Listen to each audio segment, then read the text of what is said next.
السلام علیکم ورحمۃ اللہ وبرکاتہ۔ بسم اللہ الرحمن الرحیم۔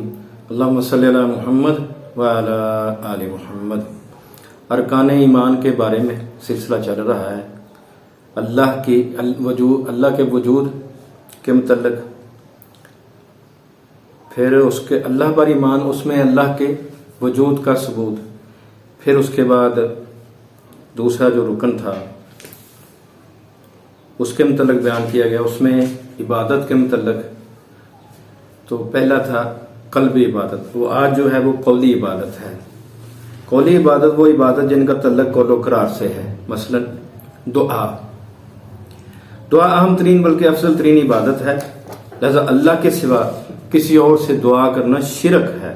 اللہ تعالیٰ کا ارشاد ہے وَأَنَّ الْمَسَاجِدَ لِلَّهِ فَلَا تَدْعُوا مَعَ اللَّهِ أَحَدًا، سورۃ الجن آیت نمبر 18 ہے، اور یہ کہ مساجد اللہ کے لیے ہیں، پس اللہ کے ساتھ کسی کو مت پکارو۔ اور دوسرا ہے استعاذہ، مدد مانگنا، یا مدد مانگنا نہیں، استعاذہ ہے پناہ چاہنا۔ اللہ تعالیٰ کی پناہ طلب کرنا اور اس سے استعاذہ کرنا عبادت کرنا ہے، لہٰذا عبادت کا یہ سلسلہ اللہ تعالیٰ کے ساتھ خاص ہونا چاہیے۔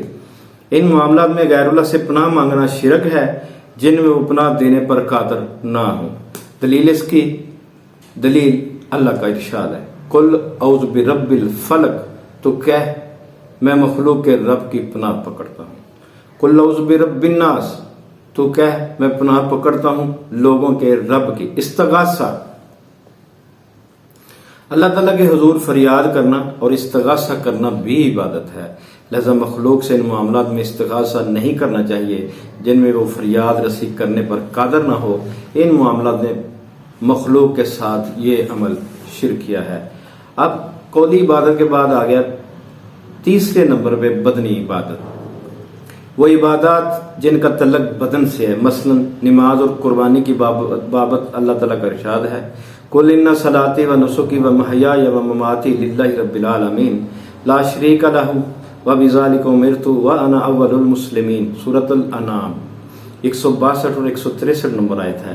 کہہ دے بے شک میری نماز اور میری قربانی اور میری زندگی اور میری موت اللہ کے لیے ہے جو جہانوں کا رب ہے، اس کا کوئی شریک نہیں، اور مجھے اسی کا حکم دیا گیا ہے اور میں حکم ماننے والوں میں سب سے پہلا ہوں۔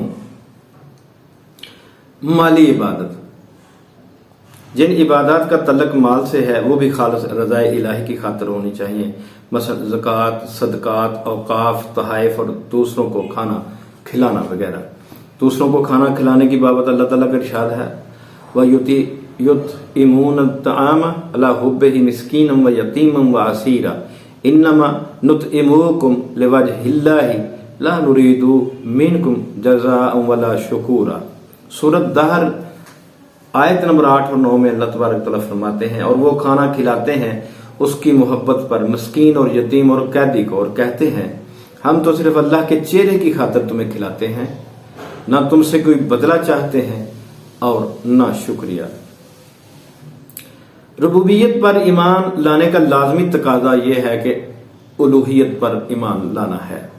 جو شخص اللہ کی ربوبیت کو مانتا ہے اور اس بات پر ایمان رکھتا ہے کہ کائنات کا خالق، مالک اور مدبر صرف اللہ تعالیٰ کی ذات ہے، تو اس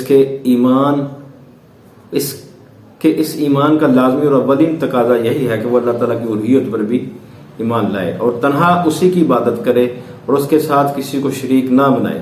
قرآن پاک میں اللہ تعالیٰ نے بے شمار مقامات پر اپنی ربوبیت کے دلائل ذکر کرنے کے بعد مشرکین پر حجت قائم کی ہے کہ اگر تم اس کی ربوبیت کا اقرار کرتے ہو تو اس کی الوہیت پر بھی ایمان لو۔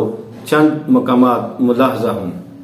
سورہ بقرہ میں ارشاد فرمایا 22 نمبر اور 21 نمبر آیت میں یا ایھا الناس اعبدوا ربکم الذی خلقکم والذین من قبلکم لعلکم تتقون، یہ انداز من تم تعلمون وہاں تک ہے۔ اے لوگو اپنے رب کی عبادت کرو جس نے تمہیں پیدا کیا اور ان لوگوں کو بھی جو تم سے پہلے تھے تاکہ تم بچ جاؤ، جس نے تمہارے لیے زمین کو ایک بچھونا اور آسمان کو ایک چھت بنایا اور آسمان سے کچھ پانی اتارا، پھر اس کے ساتھ کئی طرح کے پھل تمہاری روزی کے لیے پیدا کیے، پس اللہ کے لیے کسی قسم کے شریک نہ بناؤ، جب کہ تم جانتے ہو۔ سورہ یونس میں فرمایا آیت نمبر 31 اور 32 میں کل من یرزقکم من السماء والارض امن یملک السمع، آخر تک کہہ دے کون ہے جو تمہیں آسمان اور زمین سے رزق دیتا ہے،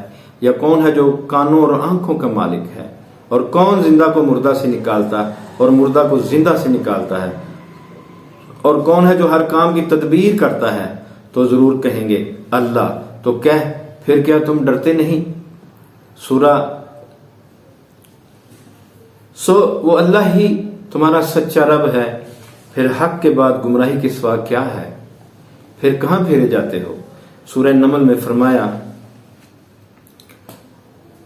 کہہ دے سب تعریف اللہ کے لیے ہے، اور اسلام ہے، اور سلام ہے اس کے ان بندوں پر جنہیں اس نے چن لیا۔ کیا اللہ بہتر ہے یا وہ جنہیں یہ شریک ٹھہراتے ہیں؟ کیا وہ شریک بہتر ہیں یا وہ جس نے آسمانوں اور زمین کو پیدا کیا اور تمہارے لیے آسمان سے پانی اتارا، پھر ہم نے اس کے ساتھ رونق والے باغات اگائے، تمہارے بس میں نہ تھا کہ ان کے درخت اگاتے۔ کیا اللہ کے ساتھ کوئی اور معبود ہے؟ بلکہ یہ ایسے لوگ ہیں جو راستے سے ہٹ رہے ہیں۔ کیا وہ شریک بہتر ہیں یا وہ جس نے زمین کو ٹھہرنے کی جگہ بنایا اور اس کے درمیان نہریں بنائیں اور اس کے لیے پہاڑ بنائے اور دو سمندروں کے درمیان رکاوٹ بنا دی؟